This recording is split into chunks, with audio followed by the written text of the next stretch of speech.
प्रश्न 12। एक आयताकार मैदान 290 मीटर लंबा एवं 210 मीटर चौड़ा है। एक लड़की को इस मैदान का चक्कर लगाने में कितना समय लगेगा यदि लड़की 5 मीटर प्रति सेकंड की चाल से चलती है। प्रश्न 12। तो लिखेंगे आयताकार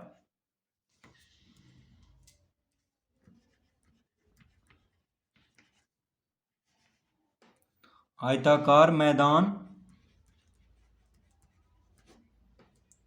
की लंबाई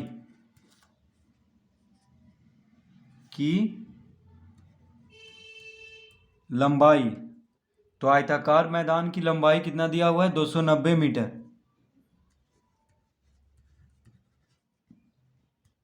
और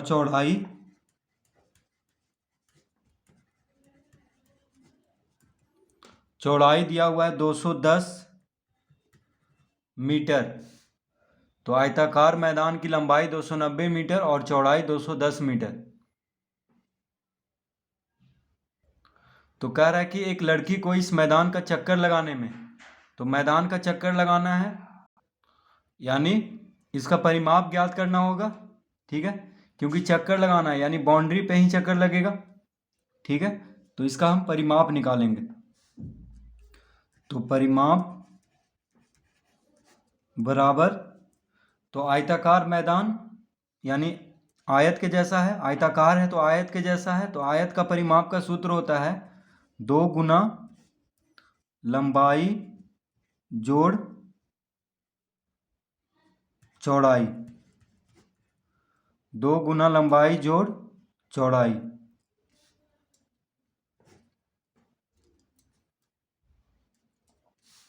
तो 2 गुना लंबाई कितना है 290 मीटर। चौड़ाई है 210 मीटर। तो इस तरह लिख लेंगे, लंबाई की जगह पे लंबाई, चौड़ाई की जगह पे चौड़ाई, यानी 2 गुना हो जाएगा। अब इन दोनों को जोड़ेंगे क्योंकि कोष्टक में है, इसलिए इन दोनों को पहले जोड़ देंगे। तो 0 0 0, 9 1 10, हाथ में रहा 1, 2 2 4 1 5,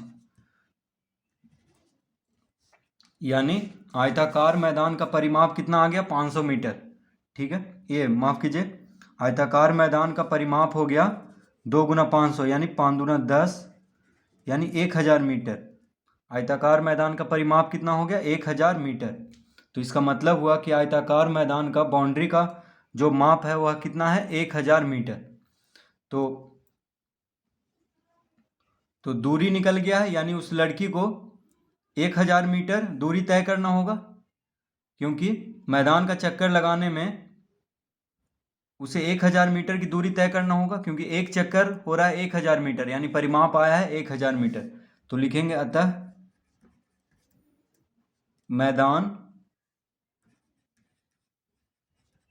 मैदान का चक्कर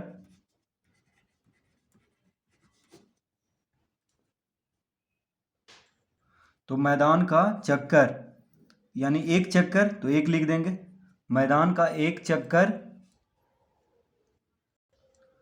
यानी दूरी, तो इसको दूरी, तो मैदान का एक चक्कर कहें या दूरी कहें, कितना हो गया 1000 मीटर। तो उस लड़की को 1000 मीटर की दूरी तय करना होगा। मैदान का एक चक्कर 1000 मीटर है, यानी दूरी कितना हो गया 1000 मीटर। इसको हम कोष्टक में इसीलिए कर दिए हैं, मैदान का एक चक्कर अर्थात दूरी बराबर कितना हो गया 1000 मीटर, कॉमा चाल दिया हुआ है, चाल बराबर प्रश्न में ही दिया हुआ है, चाल बराबर 5 मीटर प्रति सेकंड, यानी 1 सेकंड में 5 मीटर की चाल से इस चक्कर को लगाना है। यानी मैदान का चक्कर किस चाल से लगाना है 5 मीटर प्रति सेकंड की चाल से। तो मैदान का एक चक्कर कितना मीटर का है 1000 मीटर। तो हमें समय निकालना है, तो समय बराबर क्या होता है, समय बराबर होता है दूरी बटा चाल। समय बराबर क्या होता है दूरी बटा चाल। तो दूरी कितना है 1000 मीटर, चाल कितना दिया हुआ है 5 मीटर प्रति सेकंड।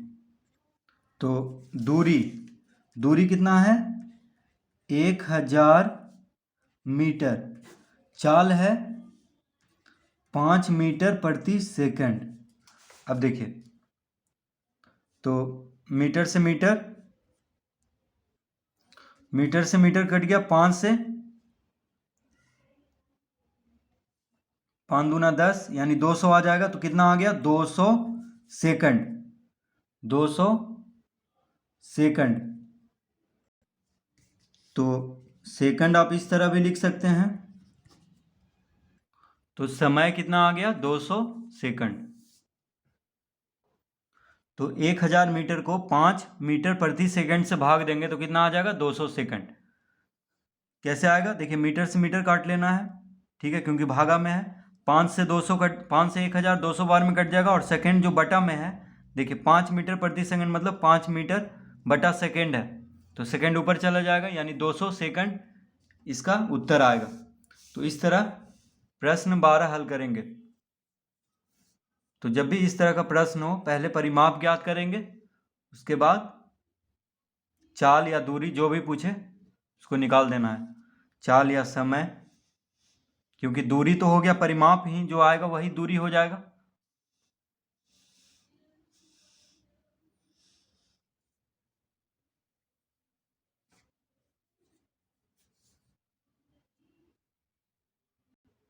प्रश्न 13, 10 मीटर गुना 10 मीटर बीमा वाले दीवार पर एक 3 मीटर गुना 2 मीटर बीमा का एक दरवाजा है। दीवार को पेंट करने की कीमत क्या होगी यदि पेंट करने की दर 2.50 रुपया प्रति वर्ग मीटर हो।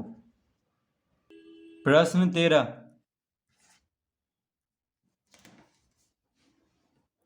तो 10 मीटर गुना 10 मीटर विमा वाले दीवार पर, तो लिखेंगे यहाँ पे दीवार की लंबाई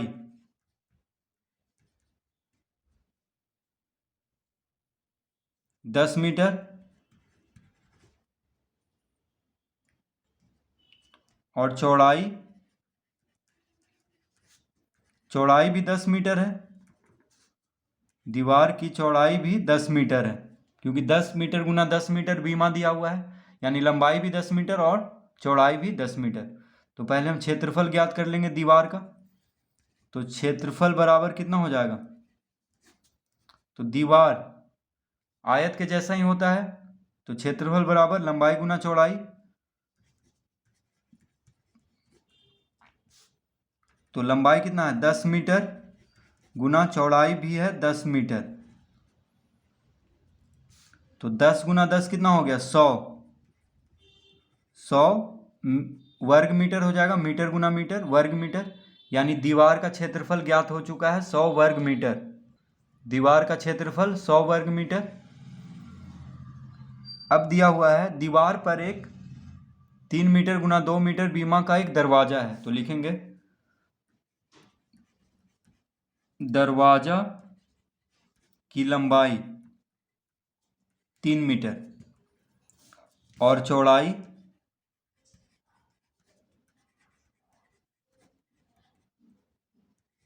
2 मीटर। दरवाजा की लंबाई दिया हुआ है 3 मीटर और चौड़ाई 2 मीटर।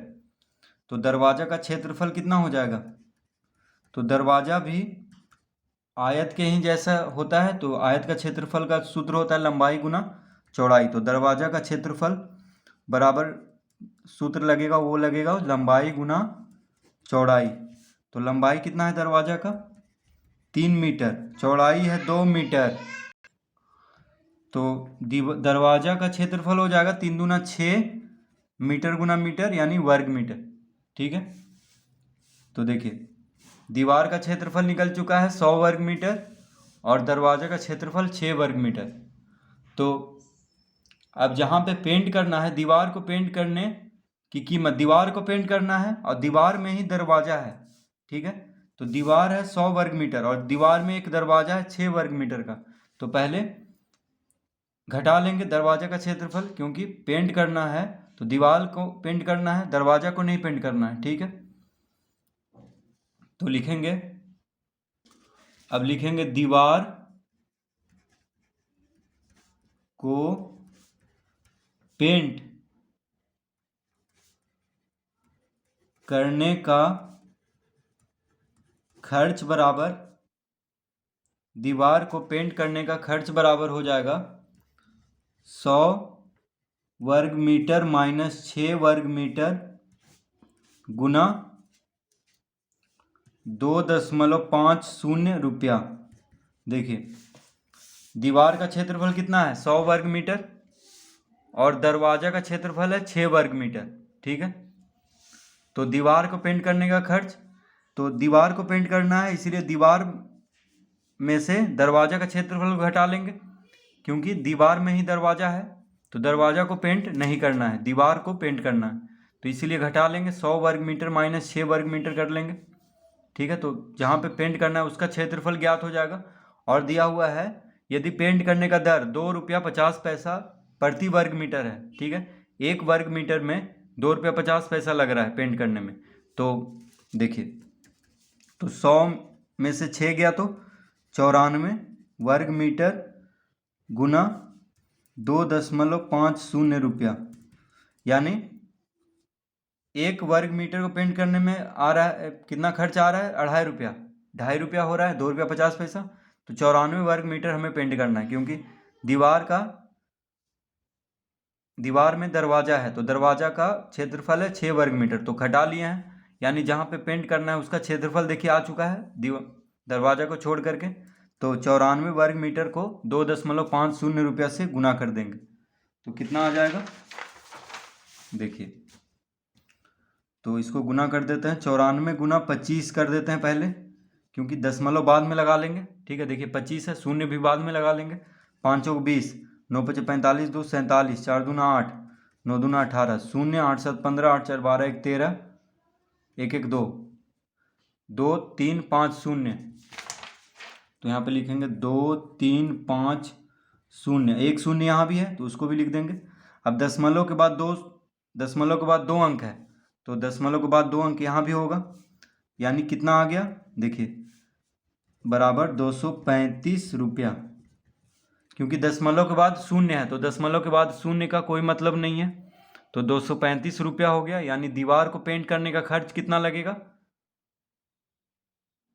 दीवार को पेंट करने का खर्च यानी कीमत या खर्च एक ही बात है, तो कितना हुआ 235 रुपया।